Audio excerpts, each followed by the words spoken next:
$15 billion. And that's a conservative estimate for what Nigeria loses every single year to crude oil theft.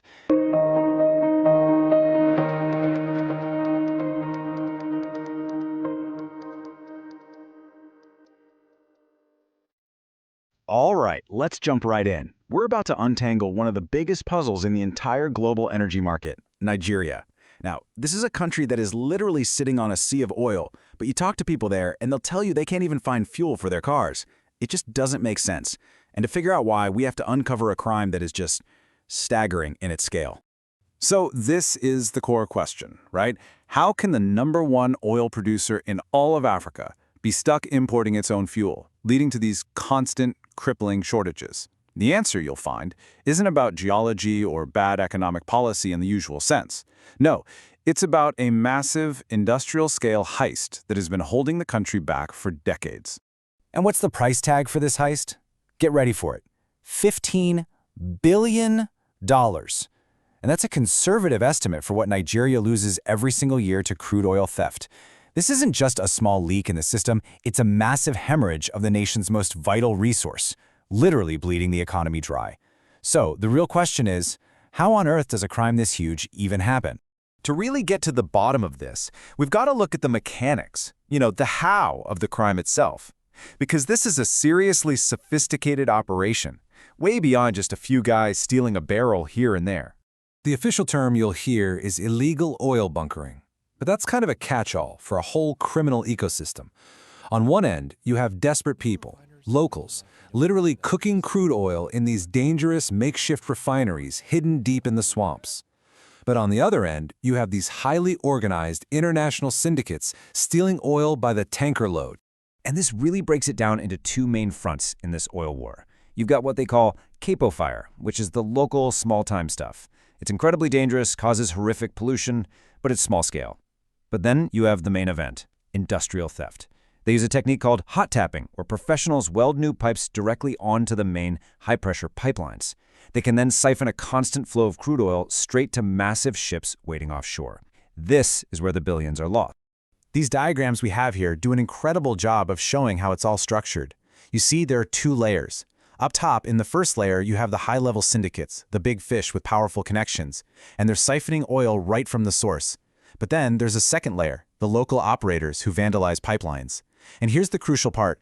The big players in Layer 1 often actually fund the small-time guys in Layer 2. It creates a visible, messy distraction while they carry out the much larger theft in the shadows. So, if you have a multi-billion-dollar criminal enterprise running for this long, it begs the question, who is powerful enough to protect it? Well, that brings us to a group that many have come to call the Untouchables. And the answer is, frankly, shocking. The research shows this entire criminal network is enabled by the very people who are supposed to be stopping it. We were talking about political elites, high-ranking military officers, both serving and retired, security forces on the ground, and even employees inside the oil companies themselves, both the state-run one and international ones. This isn't just a crime, it's a conspiracy woven right into the fabric of the industry. And if you're looking for a smoking gun, a single moment that just lays it all bare, here it is.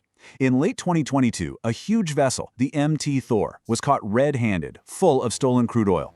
But get this, when a private security firm moved in to intercept it, they found the ship wasn't sneaking around in the dark. It had an official escort from the Nigerian Marine Police. And when the police on board were questioned, their response was just chilling. They claimed they were only acting on orders from Abuja, which, is the nation's capital. That one line tells you everything. It exposes just how deep the complicity runs and how this industrial-scale theft is allowed to flourish. For decades, this whole corrupt system of theft and importation seemed absolutely unbreakable. It just kept rolling on. But then, a massive disruption appeared on the horizon, a single project with the power to change absolutely everything. This number right here, 650,000, this is the game changer. That's the daily production capacity, in barrels, of the brand new Dangote Refinery. It was built by Aliko Dangote, Africa's richest man, and it's one of the biggest refineries on the planet. Its goal? To single-handedly end Nigeria's need to import fuel. But in doing so, it basically declared war on a very powerful and profitable status quo. And Aliko Dangote himself said it best years ago. The very people who should have been building refineries in Nigeria were the same people getting rich from the fact that there weren't any, because they controlled the fuel import business. So his refinery wasn't just a new factory. It was a direct threat to the powerful cabal that had controlled Nigeria's fuel supply for years.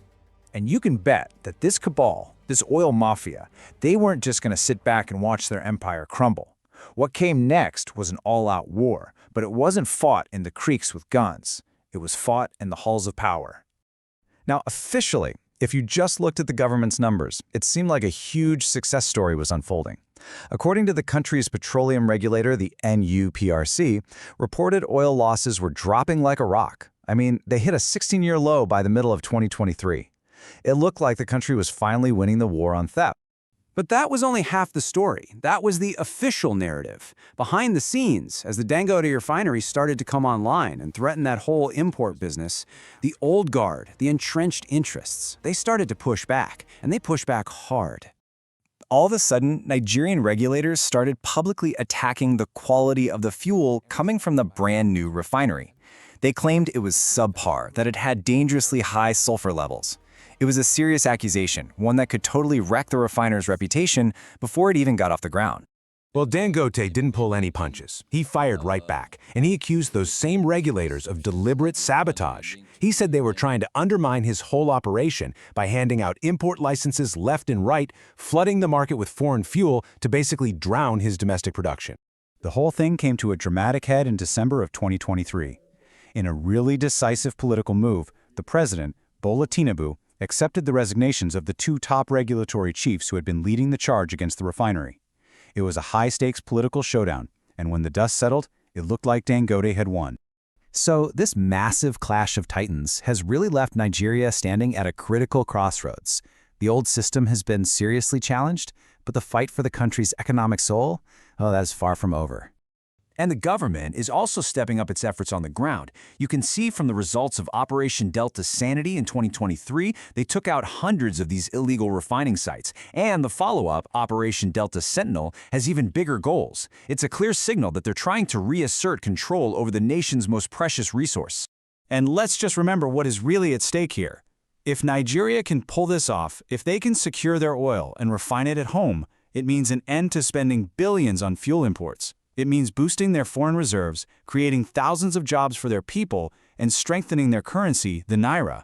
This isn't just about oil, it's about true national economic sovereignty. Which brings us to the final, lingering question. One major battle seems to have been won, and a huge leak might have been plugged. But in a system where these powerful interests are so deeply rooted, has the vault truly been secured for the benefit of the Nigerian people, or have the guards at the door just changed?